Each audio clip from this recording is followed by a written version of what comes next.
Hello, everybody. Did I forget to spring for it? Is it? Whoa, hey, am I live here? Am I live? It should be live. I don't know if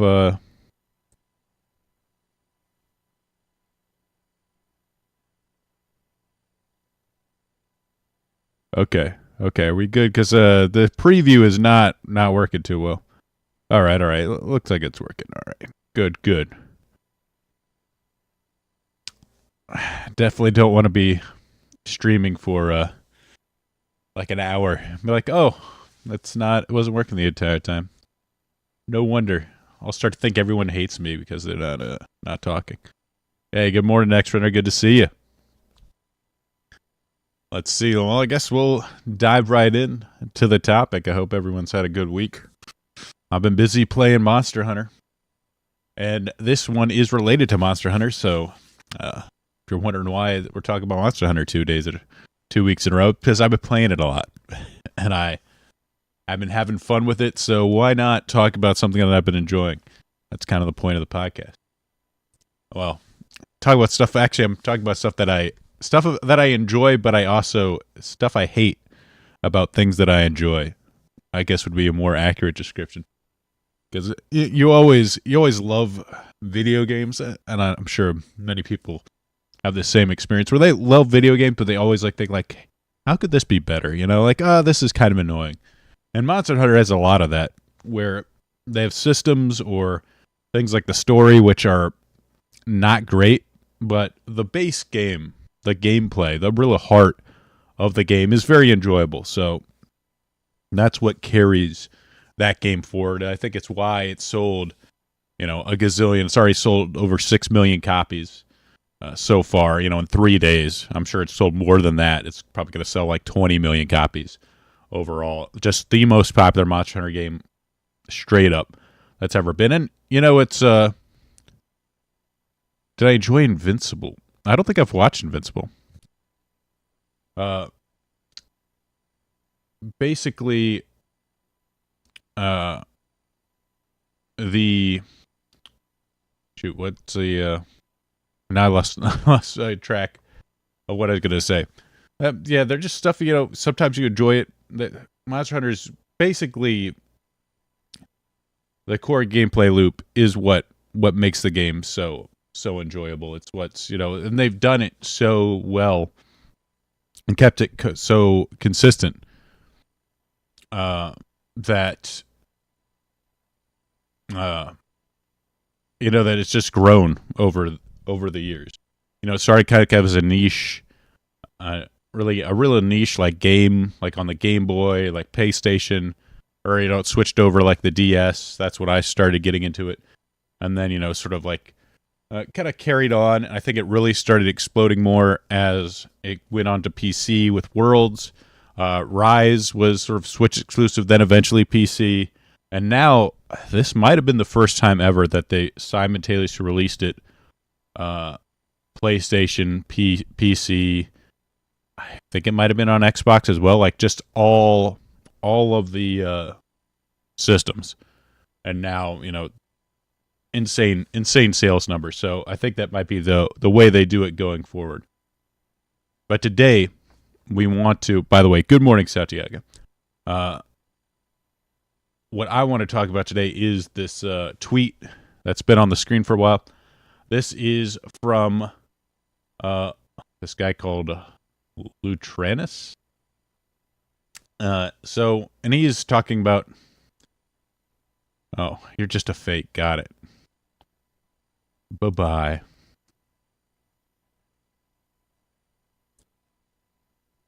Is this guy? Oh, he is also a fake. Wait, is this 3 different Santiagos? What the hell? Oh, wait. Oh, hide you. I should just hide the user. Oops, my bad. Okay, later, fake. So let's get into it. So this is by People Are So Weird. Why does anyone feel the need to grind out flowers? Just play the game, LOL. And you can get shit organically. I don't know, my brain just doesn't work in a way where I can understand why people need to game the system. And this is the Night Flower Pollen. This is a sort of like endgame farm. And just a sort of, what's the simplest way to describe the endgame farm here? So you have these like endgame weapons. These are Ardean weapons. And it's a system that Capcom put in place where you can make your own sort of weapon. And it has, very much like a lot of gacha games I've seen, it has like random, as you upgrade it, it gets, a stat, and it could be like 1 of 5 different stats. And there's always like, a certain, best in slot that you want. Like most people, like if it's an elemental weapon, they want 3 elemental ups. And they want like 1 sharpness or something if it's a weapon. If it's a gun, probably no sharpness. It's like 5 elemental ups. And as so it takes a long time to get it. You have to grind this out here. There's also like you can gamble for decos, and you have to farm those too. So there's a lot of like farming and a lot of like random chance. And this always seems to be the sort of go-to for like gacha games. Capcom, I think, has realized. I think they've done this. They've done, deco melding. They've done this for a long time as well. And it's just, sort of an easy way to sort of make the end game have almost infinite content, because, you always have these games of chance. You farm the end game monster, then you gamble this stuff for decos. And people have found this special like loop here. Let me move this out of the way. They found this loop where you farm these Nightflower pollens. You can get this special ticket that allows you to trade for a lot of different, like a ton of points. It's worth a ton of points, and you're able to do like get like 1,000. I don't know if it's 1,000, but it's like a ton of these tickets in like an hour, like 200 of these in an hour. They get you a ton of decos and a ton of like gambling, melding pot tickets or whatever. So you could do a ton of it. And this speeds up grinding out, these weapons, these decorations, all this stuff. Because really, it could take, hundreds of hours if you wanted to do it. And people are complaining now that they found this sort of exploit. It's going to be patched out, I think, tomorrow, or the next patch they're coming out. They're going to get rid of this, because I think it's not that the fact that you could do this, it's the fact you could go on a quest and then do those quests like 20 times before the night cycle would change. This only appears on a full moon in a desert. It's very rare. There's a very small window to collect, and that's why it's worth so much. But people have found a way to do like a quest and keep doing quests and then over and over again for like an hour before it actually changes time. And that's sort of the if you want to call it like a game or an exploit, or it's really just an oversight Capcom had when they were making this system. So they've done this, and then basically this allows them to get a lot of stuff before you sort of decreasing the time that it would take for you to farm all this stuff. And this is the end game for Capcom and Monster Hunter. It's just like a way to reward you for doing hunts over and over again. And this is what they chose. So Lutranus here is kind of saying, like, why would people want to skip this? And the answer is it's not rewarding, really. I mean, if I could offer a reason, it's that, this stuff sucks. I mean, farming for random chances is the laziest type of endgame content. They could have added in ways to encourage people to, just play the game I don't want to say normally, but play the game for the sake of being better at the game. But Capcom doesn't give you any sort of stats, and arcade enthusiasts have always encourage scoring as something to, you know, to that really encourages people to play over and over again in a way that, yeah, I guess is healthier in a sense. It's not necessarily, hey, I get, you get these small term goals of items, and then you keep getting item, and then you're working towards the long term goal of big item. The perfect, the perfect weapon, the perfect armor set. All of this is grinding. It's just grinding. There's no performance necessarily in it. The performance is how fast could I grind this stuff out, and people have found the way to do this. Here's the night flower pollen exploit here, and people are like, this singular flower will be responsible for 50% of the player base burning out a monster hunter. Wow, it's essentially they're just condensing the monotony of grinding into a few hours thanks to this night flower pollen. And then of course people, I guess he's right, if you're just grabbing night flower pollen instead of fighting a monster, it's probably going to be pretty boring after you do it for like 10, 20 hours. If that's what you want to do to get your super perfect weapons or whatever that are, marginally better than, or you're capped unable to use them. But whatever. It's just the people have been kind of treating it like it's some sort of exploit. Treating it like it's some sort of a crazy, exploit that's going to allow you to get tons of decos really quick. So that's how they're treating this stuff. They're condensing the grind for this stuff into, a shorter time frame. And that's, burning out apparently on Monster Hunter. When honestly they could have done so much better as far as Monster Hunter goes with their rather than like relying on these sort of like cheap, dopamine loops of like, ooh, I gotta get new item, I gotta gamble new item, working towards bigger item, which is like your gun or like your perfect, maybe I get the perfect decos for my weapon. All right, good. Now I need my perfect armor. Now I need my perfect decos for my armor, so I gotta gamble them. Now I need my Ardian weapons with the perfect. I gotta gamble those perfect, whatever enhancements, whatever they call it. When I upgrade it, it didn't work. I gotta undo that weapon, and now I gotta do this weapon. Hey, good morning, Susanna La Richard. Good morning, Deborah. Good to see you.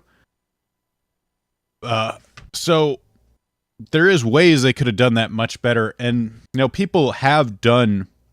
The community itself does stuff like speedrunning, which I think is a lot healthier endgame loop because it actually revolves around performance. But the issue with this is, like I was mentioning in some other videos, performance is hard to measure. Like getting better at the game isn't necessarily a constant upward trajectory. It goes up and down depending on how you're playing this day, depending on your mood, depending on, how much sleep you got. You could have good days, you can have bad days. But, with grinding, you're always getting better. You're always getting more decos. You're always getting more jewels. You're always gambling for that random chance. And that's kind of the fun of the grind in a sense, is like it's repetitive. You kind of get into a loop. In some ways it's a fun way to relax, as you just fight the same monster you've done 20 times. It could be, when I was grinding for like Ragnarok Online, I found it quite relaxing because you're just sort of doing the same thing over and over again. There's a sort of a relaxation in the sort of monotony of doing that stuff sometimes. That's can be very, very pleasurable. I'll say that. But Capcom could have also done, ways to make speedrunning a thing officially, rather than having guys have to use mods where, the monster starts in the same place, has the same HP. They could have done stuff like that in game that would make an end game loop very rewarding. They could have put in, scoring systems to tell you, how much damage you did, how quickly you did, how much damage you took. That could make, your performance, try to perform as well as you could, more enjoyable. They could have put in, really like very tight time sensitive quests where you just sort of test your metal against monsters. Right now, there's really no way. Like it's almost always 40 minutes. Time is a zero factor in this game.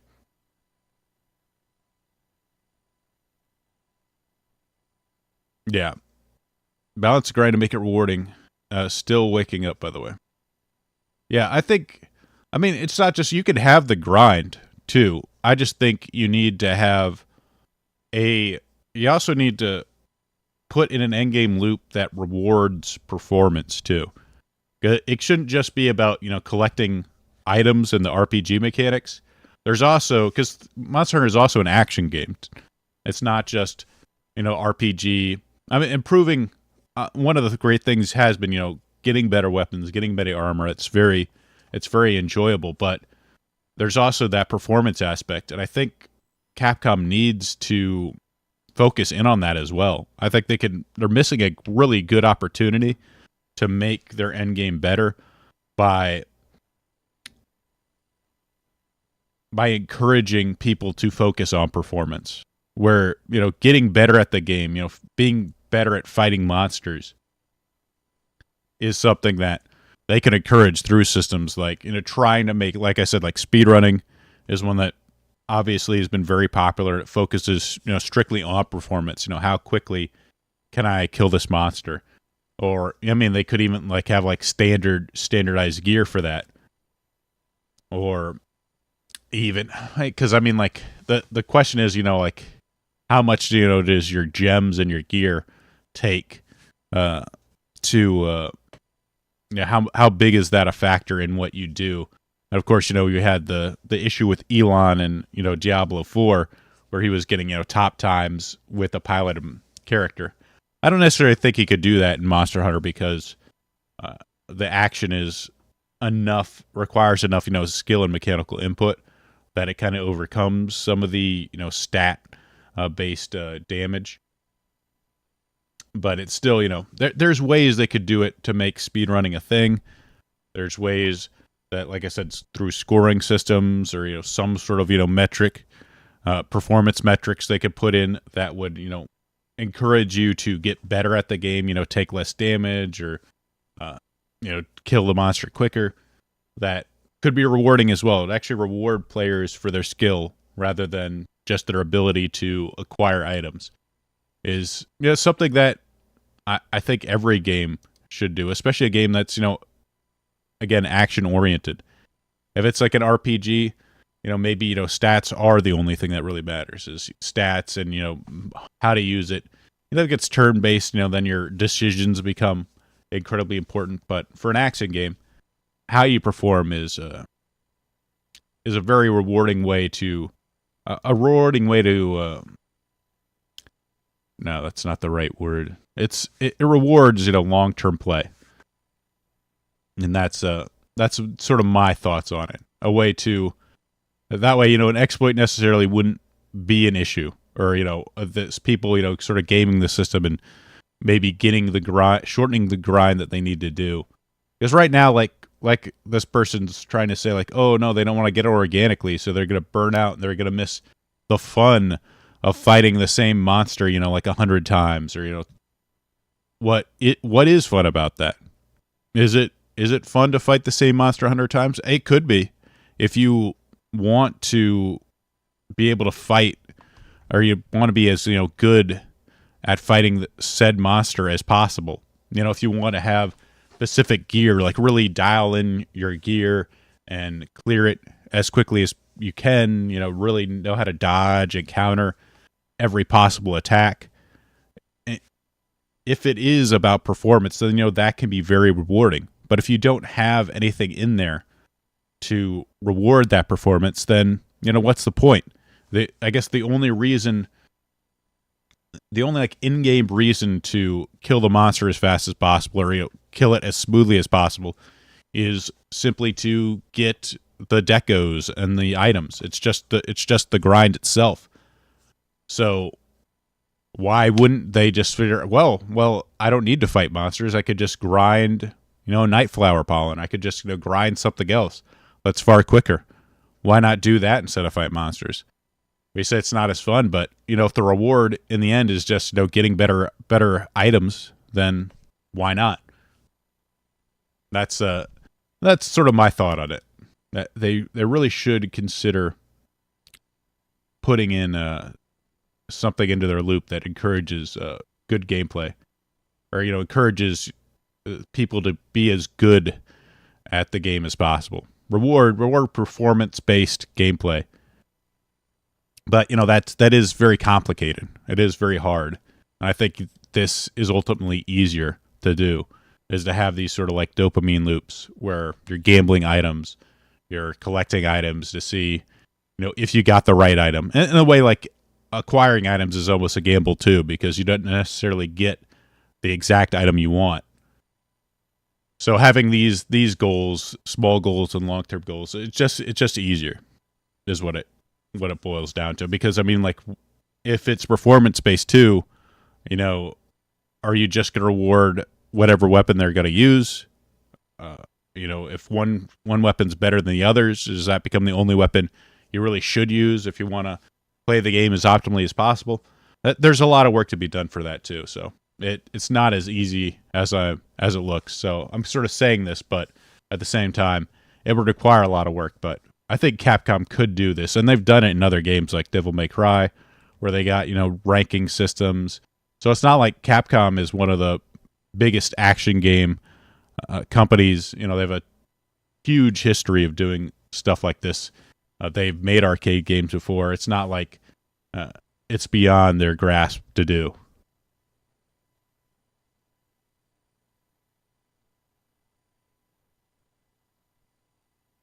It's a grinding to the power fantasy. Yeah, I mean, there is a power fantasy to that. I don't see people doing parries. Normally, they just open mounting monsters. We have buffs. I don't even see people use bombs or traps. No, Naughty Dog didn't make DMC. It's I mean, like, one of the Devil May Cry games was made by somebody, but I don't know who. All right, yeah, I thought that was a fake. They went with open world, changes the balance a ton. I use bombs or traps, and like I just play with solo people. I haven't noticed. I assume since there's so many people playing the game, so many new people playing the game, that there's probably a lot of influx of new players that don't necessarily use everything on their every tool at their disposal, let's say. But let's move on.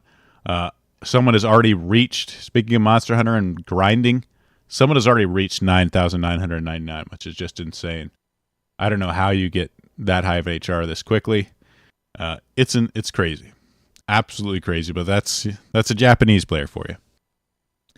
So let's move on to the news. This is an older article, but I wanted to cover it. This is February 19th.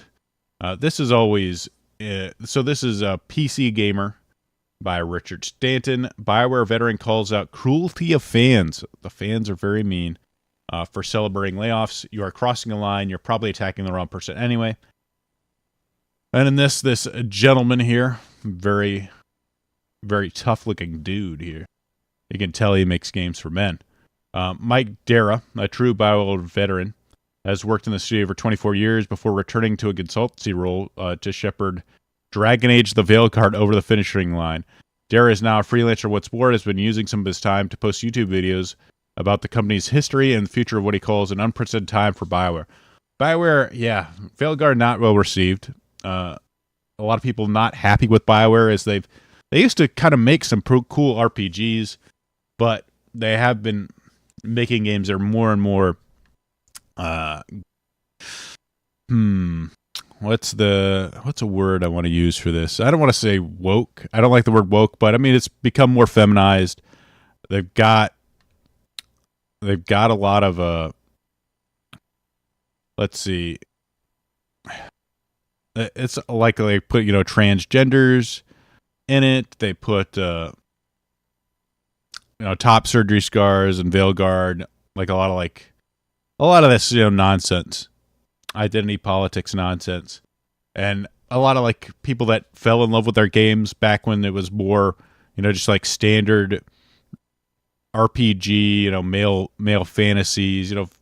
Fantasy I think has always been like romance has always been an important part of fantasy, and like a lot of these RPGs. And the more you get away from traditionally masculine sexuality, the worse it becomes for the majority of male fans. It just doesn't work.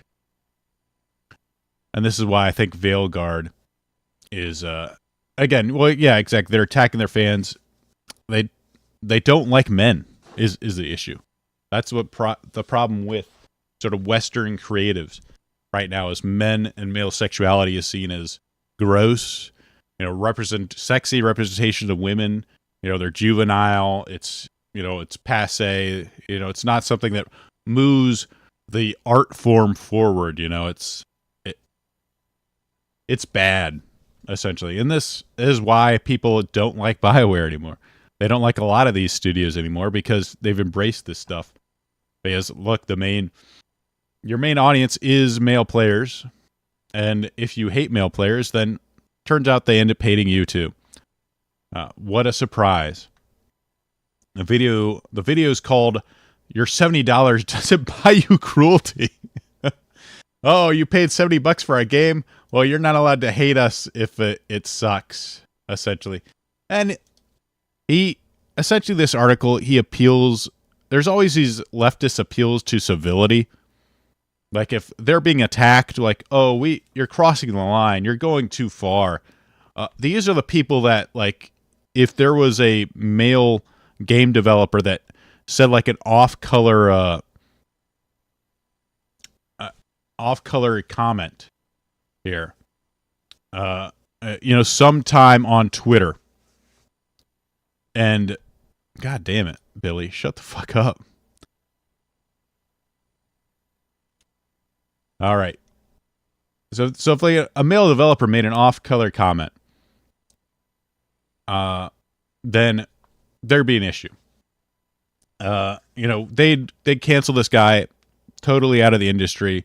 They'd blacklist him, make sure he never works in gaming again. If he was a Trump supporter, they'd make sure he never works in gaming again. They'd use, whisper networks, these backdoor channels. They'd use all this stuff to make sure that guy is totally out. If someone expresses views that they don't like, they ruin their life. But then they start getting attacked by fans, and it's oh no, it's civil. We got to be more civil. People are going too far. And then of course they always use the sort of bait and switch of like, oh, someone's been harassed by, someone was getting death threats, and then someone calling you names is the same as death threats. They just sort of use this. It's not this like bait and switch. Like, oh, this comment, any sort of criticism becomes the worst sort of criticism that they've ever got. That's ever happened to a developer. Like, look at this one dev that received a death threat. That's just the same as what I'm going through, or just the implication that any criticism is where that could lead to. So anytime they do these sort of appeals to civility, it's always because they know they control the institutions. They know they control the one, the sort of like creative institution here. A lot of the media, not, Twitter anymore, but almost all the media, they know they have their people in important like HR roles, throughout major studios. So appealing to civility is just appealing to a game like, let's play this game that I'll always win. It's like when people on Reddit mods say, we need to have civil conversations. They decide what is civil and what isn't. So why wouldn't they appeal to civility? Because if anytime they could just label any criticism as uncivil or unwanted, or you're messing up the vibe of this area that we've created the vibe. So why not? Why not appeal to civility? But it's always, like I said, it's always bullshit, because they decide what the rules are. They decide what's civil and what's not. You're crossing the line into being cruel, and fundamentally you should have more grace for other human beings. Again, This is shit they'll never do. If someone made an off-color comment, somebody made an awkward pass at a woman, and that comes out in like some sort of sexual harassment, they will never show any of these people grace. They will never show a kindness. They will be as cruel and as ruthless as possible to get people they don't like out of the industry. We've had people like in Avowed say like, hey, we need less white people. We need less people that look like me in the industry. So they've actually been racist. They're actively anti-white, anti-male. Yet, oh no, someone's criticizing me. Oh, you're being too cruel. You should be a better human being. Have more grace. Have more humanity. This is something they never practice themselves, ever. And it's always bullshit. So I've zero empathy for any of these people. I've zero sympathy for them. These are losers.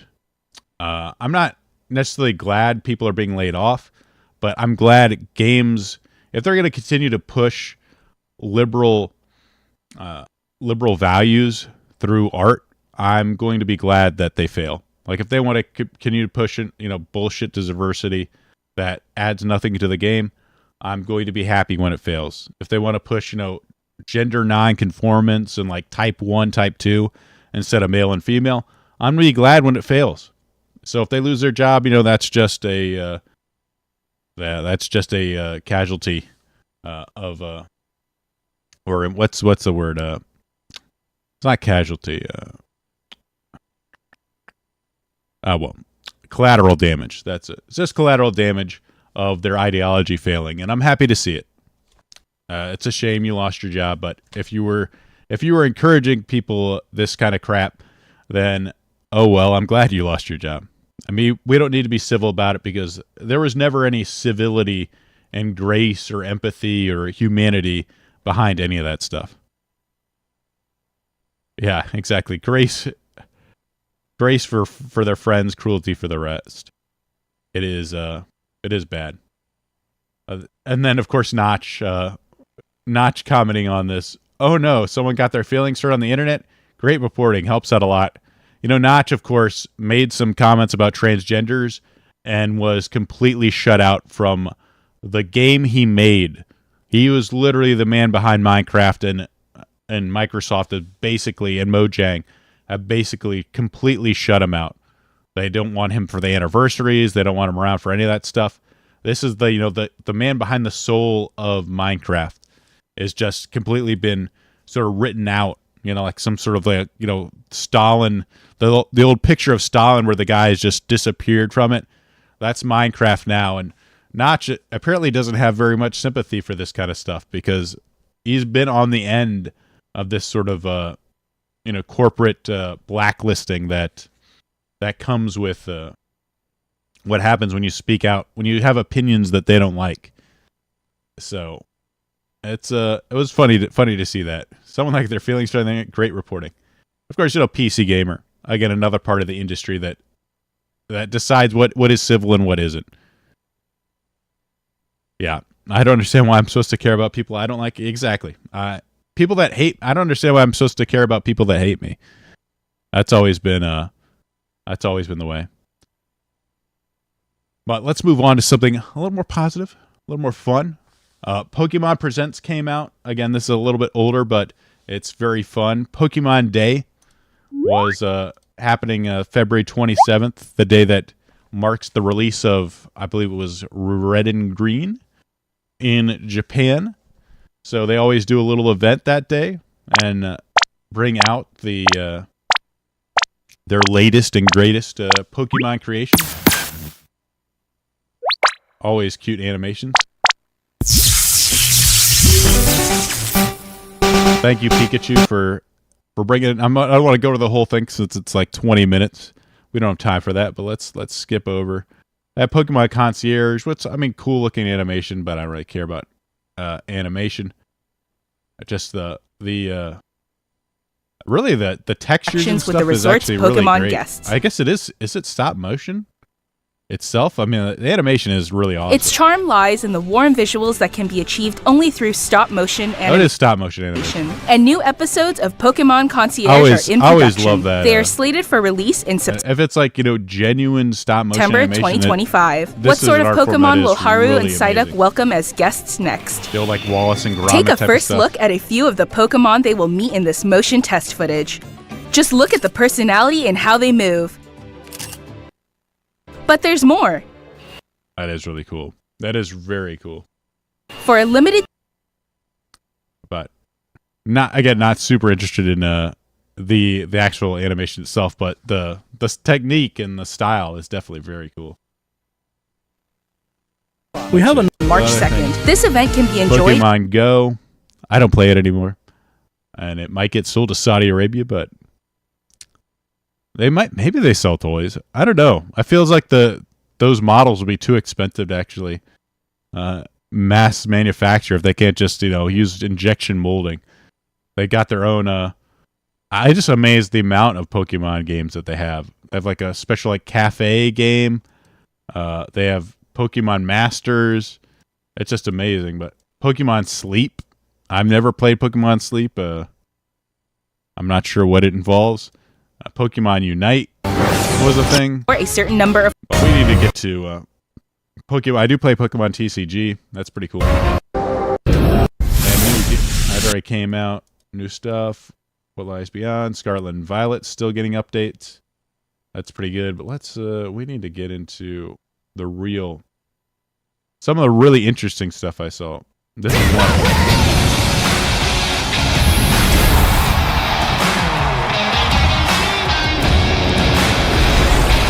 It's always interesting to see someone playing Pokemon on the second I saw Pokemon on a phone, that's when I was like, what's going on with this?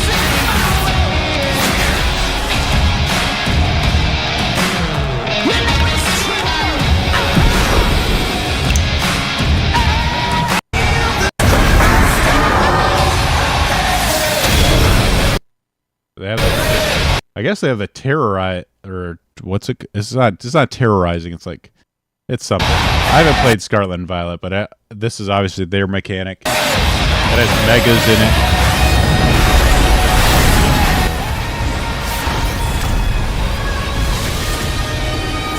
So they're announcing a thing called Pokemon Champions, which appears to be a very stadium-esque game. That is, it's going to be on phones as well as Switch, which is pretty amazing that, Nintendo has obviously, and Pokemon has obviously been on phones I got the TCG Pocket. They have Pokemon Go. But a mainline, this is almost kind of getting into mainline Pokemon in terms of, the actual battle mechanics. This seems to be like a stadium version where you can transfer your... is the world's first glimpse of more Pokemon games. Where you could transfer... aiming for these core-style battles to be enjoyed games but to mobile on phone, and you can bring your Pokemon in from other games into Pokemon Champions. So you can get it from Go, you can get it from Scarlet and Violet, you bring it to home, and you can play it on Pokemon Champions. The Switch came from NVIDIA. Look... That is interesting. In some way, the Switch is like a mobile device as well. But the fact that Nintendo's always been very careful about bringing and I guess Pokemon Company isn't necessarily Nintendo, but it is very much Nintendo too. To put anything exclusive on phone, but the fact that they're able to tie in their mainline Pokemon game into Champions, they probably see this as a way to kind of encourage people to play Scarlet and Violet in order to, if they get into Champions, then they can kind of lead them into their other products. This is sort of like a gateway into playing other Pokemon games. But pretty interesting to see the sort of connectivity between phones and Pokemon. And the fact that it is like a game that strictly focuses on battles itself, I thought was kind of interesting. To this connectivity, but let's move on to the other. And then they have... Oh, we've got it in multiple languages. I don't care.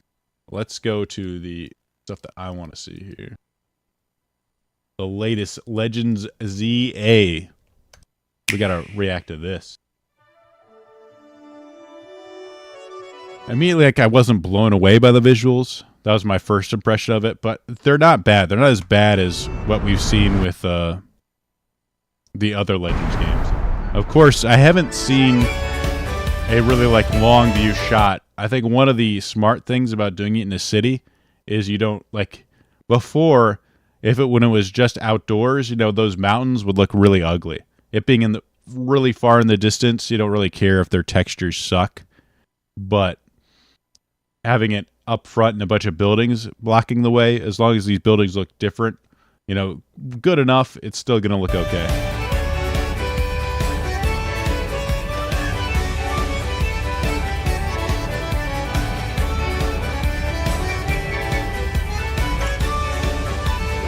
I mean, I do like this kind of stuff. I hope there's more of it in the game, where, you know, Pokemon hanging out, kind of like in an environment.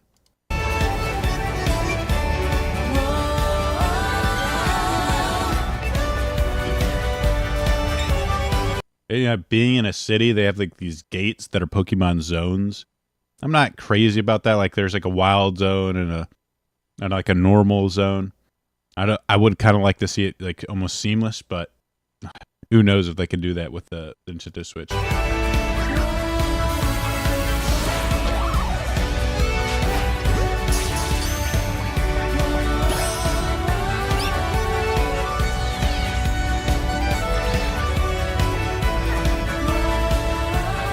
Looks like you have some like free roaming exploration here.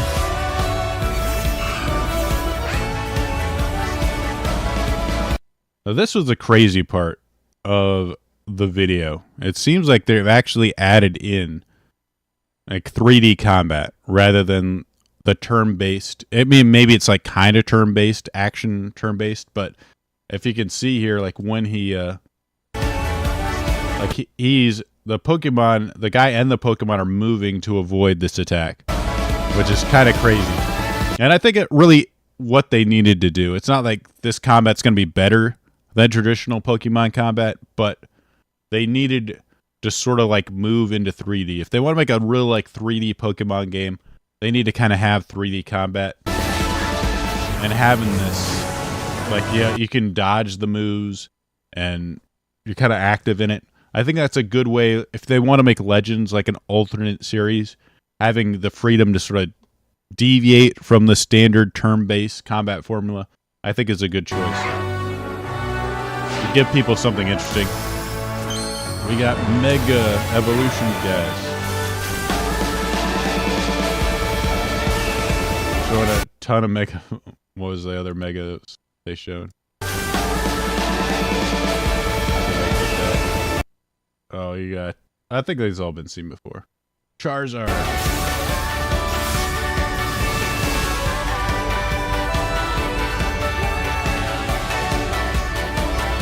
People involved. I guess this guy was in the other game. I never played this version of was it Black and White? I'm not sure what version these characters were.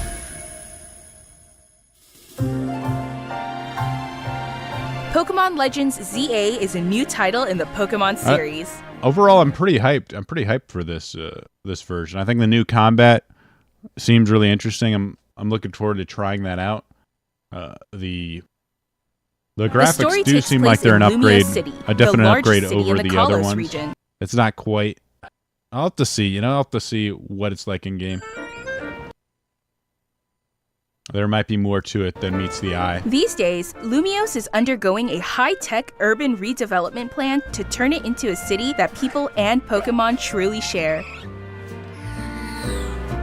After you arrive in Lumiose City to see the sights, you'll meet 3 Pokemon, one of which will become your first partner. Chikorita, Tepig, and Totodile. I'll probably pick Chikorita. I always picked... that was my pick for Silver and Gold. So, gotta stay true. You'll choose one of these Pokemon to accompany you on a new journey as you get to know Lumiose City and its inhabitants. And then they have like a bunch of characters. Here are some of the colorful characters you'll encounter. Pokemon, aim carefully, then throw a Pokeball. And then you have the standard. This is what I liked about Legends EA, is it felt like a 3D Pokemon game. And not that I have any issues with the turn-based system, but if you're gonna do a 3D Pokemon game with 3D movement and all that stuff, why not kind of incorporate some 3D gameplay into it? To catch one of these wild Pokemon, it's something aim different carefully, than the usual. Then throw a Pokeball. If you're having a hard time catching one, have one of your Pokemon use its moves to weaken the See, this was interesting. Part of it, because it almost looks like Razor Leaf, like knocks out Flaffy here. Have one of your Pokemon use its moves to like it. I don't think it brought it to 1 HP here, which is a very different.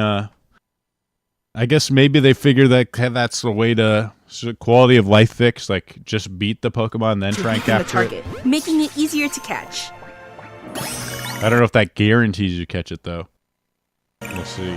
Maybe that'll be a system where you knock it out and then you have like one chance to get it. Or who knows? This game offers a style of Pokemon battling not seen in previous titles. Battling here. Moves can have a longer or shorter reach, or different areas of effect. So choose your timing and positioning carefully to gain the upper hand. This does seem like it could be a very interesting way to make old moves different. Make combat feel like it's something new. Like Stealth Rock putting up a barrier that Talonflame runs into. That's pretty cool. That's a cool idea. Lead your partner Pokemon through battles and dodge incoming attacks. Swap Pokemon if you need to and find the right moment to unleash a move. I don't know if it'll be too much, but it is. Yeah, the animations, the fact that they have that where they actually have to have an area of effect, I guess forces them to actually give those things actual animations. What's more, certain Pokemon can go beyond evolution. That is something that they criticize, where it's like tail whip and it's just the Pokemon bouncing back and forth. By undergoing Mega Evolution. I haven't played since Sun and Moon, when a trainer's really. Keystone resonates with the Mega Stone held by their Pokemon, the Pokemon will do more than just change shape. It'll unlock a new level of power, turning the tide of battle in its favor. Super missile. The combat does look quite interesting, and it's something different, which is something I really want out of a Pokemon game. It's like I've played so many Pokemon games. I put so many hours into it. You just get burnt out after you played. I put so much into Red and Silver, and then I played Sun and Moon. They're releasing these games every 1 to 2 years. Give me something a little different to. Lumiose continues its transformation into a city that belongs to both people and Pokemon. Who knows what kinds of encounters and. So that was the presentation. The main thing I was excited for is Legends ZA, which looks coming in late 2025. I assume, who knows what, April, less than a month away from April 2nd. That's when the big Switch Direct is happening. I don't know. Is the Switch going to come out before 2025? I assume it would be, but I don't know. So, Wiz Legends ZA coming out for the Switch 2? Is it going to be one of its big release titles? It seems like a good idea from a business perspective to use Pokemon to sell your new system, but we'll see. I mean, it's already kind of been confirmed that Mario Kart's coming out for the Switch 2. So, Switch 2 launch titles, Pokemon Legends ZA. I assume it is also coming out for the Switch, but I don't know. But having ZA and a new Mario Kart as 2-year launch titles seems like a good idea to me.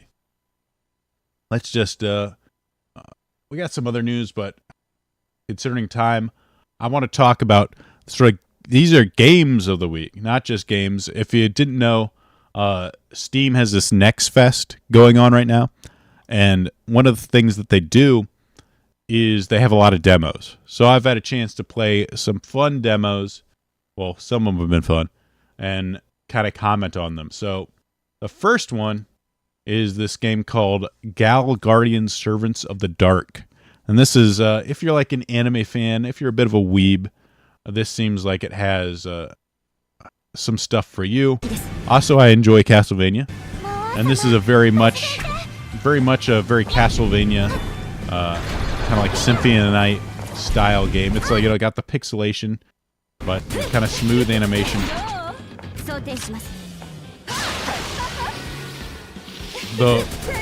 One of my biggest issues with it, and you'll kind of see, you might see this here, as this is the first boss of the game.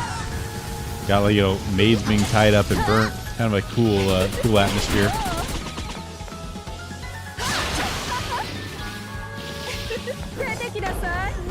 But as you'll notice, these are the only two animations that are attacks that this boss has. And the other boss is similar to it. And it's something that I kind of noticed right away that I'm kind of like, this is pretty boring. Like, why do you only have two attacks that you don't vary at all? Like, if I don't attack her, she'll dash at me. But other than that, it's like, here's the column thing again.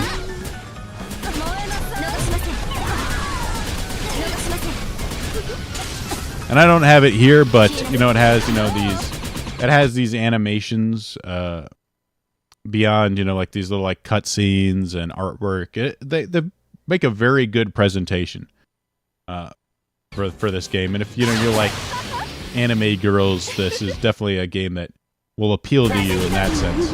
But the gameplay itself is a little bit, at least from the boss perspective, was a little bit lacking. I mean, you have your standard explore. I think the map system sucked. That's another thing that I didn't like about it. And then, of course, you have this boss here, which again has two attacks. It has go up, it drops down here in the middle, and then it goes away, and then it'll pop out from one of these sides, and it'll charge you. And that's it. That's the only two boss attacks. I don't know if it gets more complicated as the game goes on. But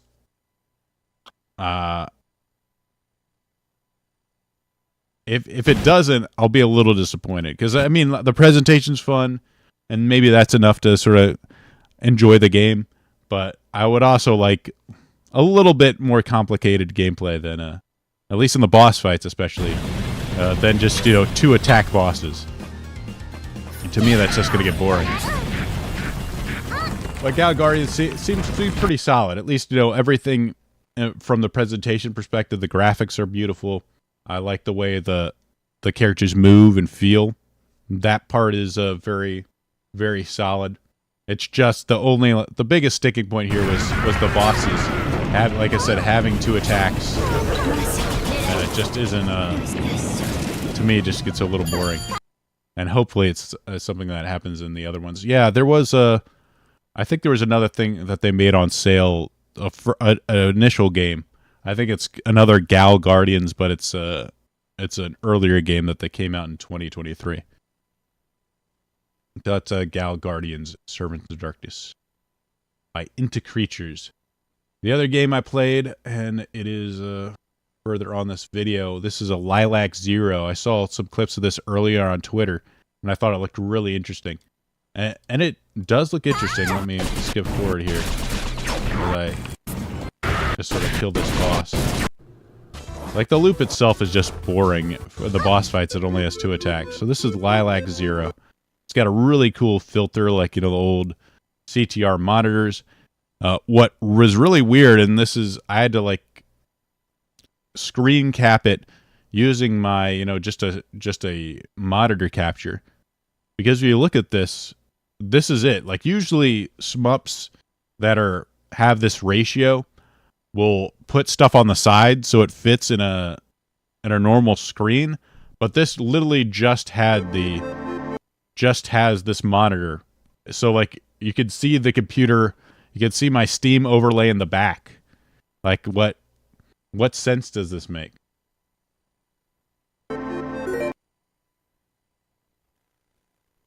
And it's very cool. Like, the gameplay itself is cool. One of the things that bothered me is I couldn't remap some of the controls to my... I like playing on an arcade stick, and usually when you have like 3 buttons in a row, the 3 bottom buttons will be like A, B, and it'll be like left trigger and right trigger or something like that. And the fact that you couldn't map something to right trigger really annoys me, and it makes playing the game very difficult on the arcade stick. And I could remap the arcade stick to the to make so the bottom buttons are like A, B, X, and Y. But why should I have to do extra work to make a demo work, or make a game work? Why can't you just let me map to my trigger buttons? That would be that would make sense. And the fact that this Lilac Zero has already been released, it already has a full release. So I don't know if they fixed it in the full release versus the game, but who knows? But the gameplay itself, if you look at this, is pretty good, and it's a challenging game. Even in the demo, I had to play this. I'd do it like 10 times to clear the first map. So I kind of like the. It's got a good challenge, and like this, it kind of implements these sort of like sword mechanics. I'm not a huge fan of swords and shmups, but I kind of like how the way the lock-on system works, and they have like a dash, an invincible dash, which can make the can add some interesting elements of gameplay. Is it a full-time gaming channel? It kind of is. I think it's always been a full-time gaming channel. I definitely want to talk more about games than always talk about, like cultural commentary. So I do like the way this works. I think it's a fun game. I'll probably end up buying the game too. The gameplay was fun. There's just something like I said, this no side screen fitting in that was kind of weird. The button remapping was kind of, again, odd. Though the gameplay itself, it looks solid.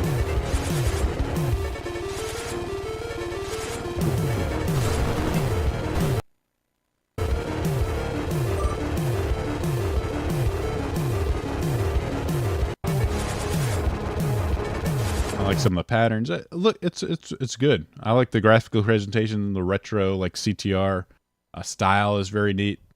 It's very stylized. So it's quite an exciting game. Like I said, I'm sure I'll pick it up eventually and play it. I just have so many games in my backlog that it's kind of like, oh man, do I need to buy another game that I'm not going to play for like a few months? But the other one, the last game I'm going to cover, and this game I unfortunately didn't like. I did not like it as much. This is Rot. Last one is, let's see, this is called Rot Schwartz.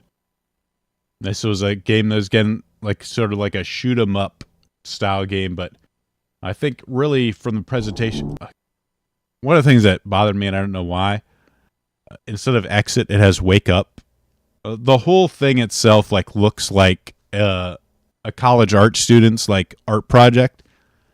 Just in the presentation, the presentation's amateurish. It, like this very all the graphics are very basic, which I shouldn't feel bad about. I'm not going to dog on it too much because it could just be like one guy. But I mean, you'll see the token and the life. Actually, you probably can't see it all that well, but you have the it's just plain text. There's nothing there. I mean, you look at this. And you have like 2 attacks. You have one that's like a spread and one that like auto home.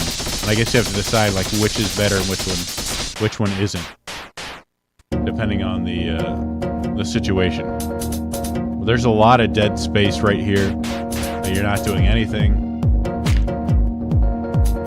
It has like this sort of like artsy presentation with not a lot going on. The graphics are very basic. Not a single bullet's been attacking me yet. And then eventually you have to dodge something. They have like stuff appearing from different places, but there's no indication that they're going to appear or not.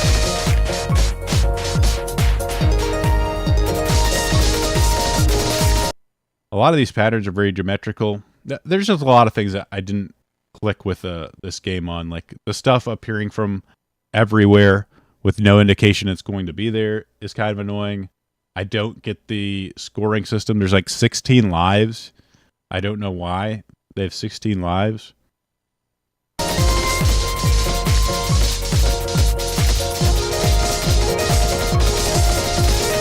The black and white, not that fun. I think it's kind of boring. You have like some traditional, bullet patterns here. Again, they're coming from different areas. It's horizontal. There's a lot of things working against it that I just don't like. Overall, like this Rot Swartz was one of the probably the only demo that I'm like, I don't really like this game. But it is there. I don't know how much they're going to charge for it. It's supposed to be released this month too, so I don't think they're going to. I don't think much is going to change from that, unless they better be charging very little for this game if they want people to try it out. Because based on what I played, it seems incredibly basic. That's enough flailing around. Leave your worries behind and rest. Again, like what does this even mean?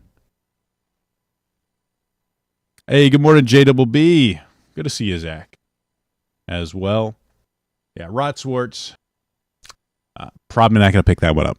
Not to be too mean, since it's probably like one guy making it, but I did not like the way this game, both in presentation and in gameplay, it did not seem. Again, why do you have 49 lives?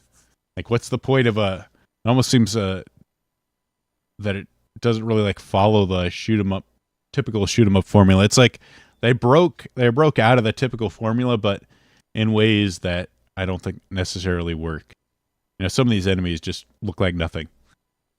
It's very hard to get into. Now life has been replaced by will as well. Oh boy, you've done it. Amazing. It's like we got to make it convoluted so it you think there's more to it than just basic gameplay. Anyway, that's it for the video, guys. I hope you enjoyed it. Be sure to like and subscribe. Hopefully we'll get to 700 pretty soon. But yeah, these are the demos for Next Fest. Next Fest has a lot of demos. There's more stuff that I was looking at that I'm hoping to play in between Monster Hunter Wilds that look pretty interesting. So it's definitely something to check out if you're interested in like indie Steam games. Definitely give it a shot. But that's it for the video, guys. Hope you enjoyed it. And we'll talk to you later. I'm going to be redirecting to Post Zero. I think we're going to be talking about some video games. We had Pat Stedman attacking some guy playing